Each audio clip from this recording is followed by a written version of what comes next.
Jangan lupa subscribe di YouTube channel Metro TV News dan juga nyalakan notifikasinya.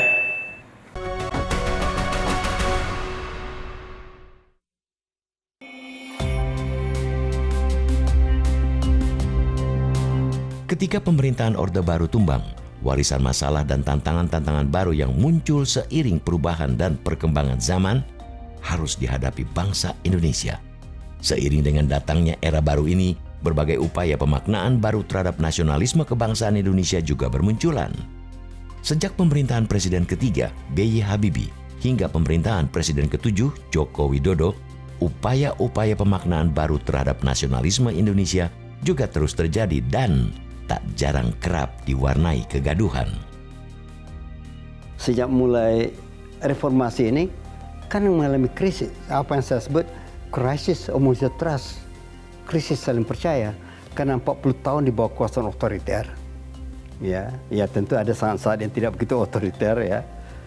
Nah, ketika jatuh ya, sekian tahun di bawah kekuasaan orde lama, apa yang disebut orde lama, kemudian kita bunuh-bunuhan, kemudian datang orde baru selama 30 tahun orde baru, kita pembangunan tapi ketidakadilan berantakan ya, sehingga konflik hebat ya.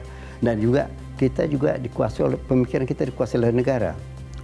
Nah, ketika negara jatuh, ya ternyata kita selama ini berlagak saling percaya, jadi saling tidak percaya. Jadi bagaimana menerangkan tiga partai di waktu Orde Baru, ketika Orde Baru jatuh, melahirkan 149 partai. Apa beda partai ini dengan partai itu? Bedanya cuma satu, saya katakan, I don't trust you. Nah, berapa tahun kita mengalami apa yang sering saya katakan juga, a crisis of crisis management, krisis dan menangani krisis. Berapa orang menteri presiden jatuhkan begitu saja. Pak Habibie sudah bekerja keras, diejek, jatuhkan.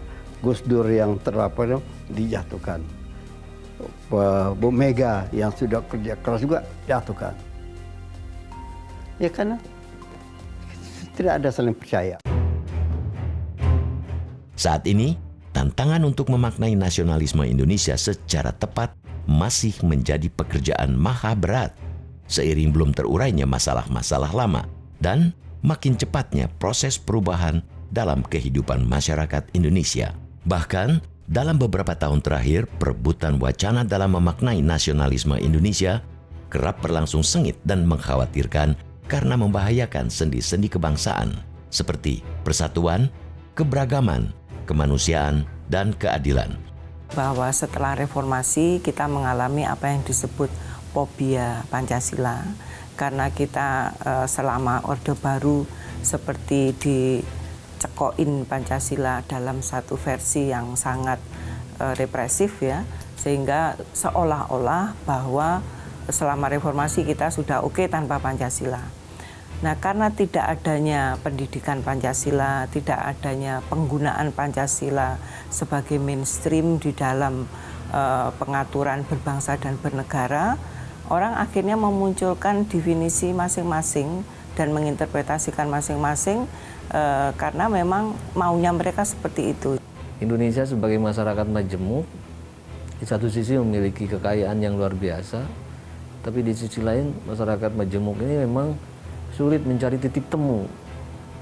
Nah, seperti hukum matematika, pecahan-pecahan itu tidak akan bisa dijumlahkan kecuali bilangan penyebutnya disamakan dulu.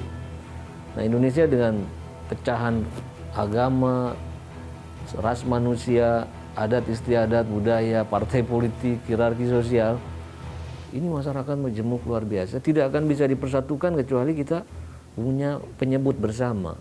Nah, penyebut bersama itu kan namanya kan keindonesiaan, Indonesia, dan sedangkan share values, titik temu bersamanya itu adalah namanya Pancasila. Dengan segala problematika yang mengemuka akhir-akhir ini, kebutuhan atas pencarian makna baru nasionalisme kebangsaan yang lebih kontekstual dan bisa menjawab tantangan-tantangan mutakhir tidak bisa diabaikan. Saya kira yang perlu dilakukan memang kita perlu mengkonsolidasikan kembali nasionalisme kita. Caranya apa? Saya kira Kita harus misalnya saja dasar nasionalisme kita itu kan negara bangsa Indonesia dengan Pancasilanya, dengan Bhinneka Tunggal Ikanya. Nah ini yang perlu kita konsolidasikan. Kalau kita bicara Pancasila, maka kemudian sila kelima terutama keadilan sosial bagi rakyat Indonesia itu yang perlu segera diatasi, kesenjangan ekonomi itu. Kalau misalnya kesenjangan ekonomi nggak bisa diatasi, maka kemudian orang kehilangan kebanggaannya pada Indonesia dan bahkan mungkin muncul keresahan-keresahan sosial yang bisa mengancam negara bangsa Indonesia itu sendiri. Gitu. Kita harus memperkuat nasionalisme positif, nasionalisme progresif, yaitu bukan hanya melawan dan menjebol, tapi membangun.